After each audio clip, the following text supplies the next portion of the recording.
Hello दोस्तों, देवियों और सज्जनों, मेरे प्यारे मित्रों, कैसे हैं आप लोग। आप सभी का मेरे इस चैनल अननोन कोड्स में स्वागत है।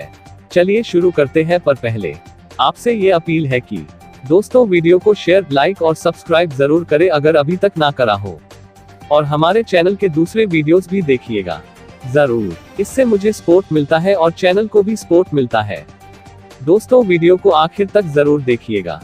अब शुरू करते हैं आज का टॉपिक। IAF चीफ भदौरिया ने कहा, पूर्वी लद्दाख में न शांति है, न युद्ध की स्थिति, लेकिन सेना हर परिस्थिति के लिए तैयार। भारतीय वायुसेना प्रमुख air chief marshal RKS Bhadauria ने मंगलवार को एक बयान में भारत की उत्तरी सीमाओं पर बात करते हुए वहां की स्थिति को असहज बताया। उत्तरी सीमाएं यानी चीन, भूटान और नेपाल की सीमाएं हैं। भदौरिया ने कहा कि हमारे उत्तरी सीमाओं के साथ वर्तमान सुरक्षा परिदृश्य एक असहज स्थिति में है। उन्होंने LAC पर चीन के साथ लंबे समय से चल रहे गतिरोध पर कहा कि हमारी उत्तरी सीमा पर मौजूदा सुरक्षा हालात असहज है, जहां न युद्ध न शांति की स्थिति है। चीन के साथ न युद्ध और न शांति। एक सम्मेलन में अपने संबोधन के दौरान एयर चीफ मार्शल भदौरिया ने कहा कि वायुसेना ने नए बनते बिगड़ते हालात पर तेजी से प्रतिक्रिया दी है और वह क्षेत्र में किसी भी दुस्साहस का जवाब देने के लिए पूरी तरह तैयार है।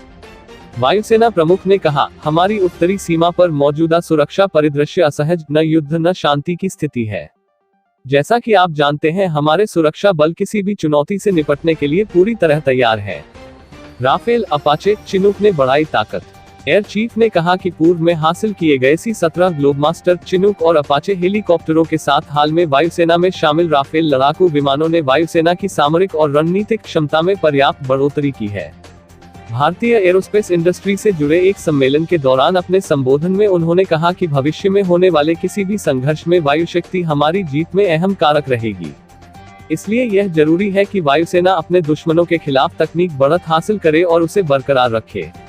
सेना किसी भी स्थिति के लिए तैयार। उन्होंने कहा कि हमारी रक्षा सेनाएं किसी भी स्थिति के लिए तैयार है। IAF किसी भी दुस्साहस का मुकाबला करने के तैयार रहता है। उन्होंने आगे कहा कि भविष्य के किसी भी संघर्ष में हमारी जीत में वायु शक्ति एक महत्वपूर्ण भूमिका निभाएगी। भदौरिया बोले, चिनूक, अपाचे और अन्य विमान बेड़े के साथ राफेल जेट्स का जुड़ना भारतीय वायुसेना को पर्याप्त सामरिक क्षमता प्रदान करेगा।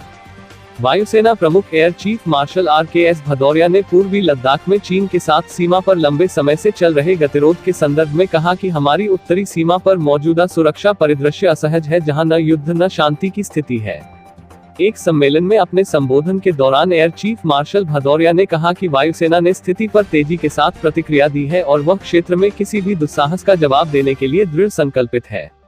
वायुसेना प्रमुख ने कहा, हमारी उत्तरी सीमा पर मौजूदा सुरक्षा परिदृश्य असहज, न युद्ध न शांति की स्थिति है। जैसा कि आप जानते हैं, हमारे सुरक्षा बल किसी भी चुनौती से निपटने के लिए पूरी तरह तैयार है।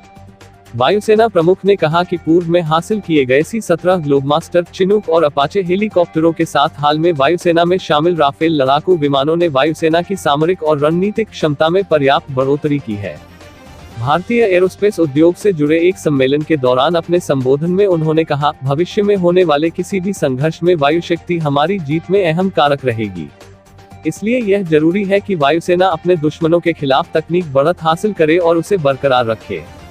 फ्रांस में निर्मित 5 बहुउद्देशीय राफेल लड़ाकू विमानों को 10 सितंबर को वायुसेना में औपचारिक रूप से शामिल किया गया।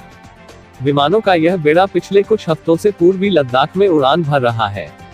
वायुसेना प्रमुख ने कहा कि हल्के लड़ाकू विमान तेजस की 2 स्क्वाड्रन और सुखोई 30 MKI लड़ाकू विमानों में कुछ स्वदेशी हथियारों को बेहद कम समय में लगाया जाना देश के स्वदेशी सैन्य उपकरण बनाने की क्षमता को दर्शाता है। तो दोस्तों, हमारे चैनल अननोन कोड्स में दी गई ये जानकारी आपको कैसी लगी, हमें कमेंट कर बताएं। चैनल को लाइक, शेयर और सब्सक्राइब करें, और हाँ, घंटी वाले आइकॉन को भी दबाएं। और चलते चलते खुश रहें, मस्त रहें, आबाद रहें, स्वस्थ रहें। धन्यवाद मित्रों।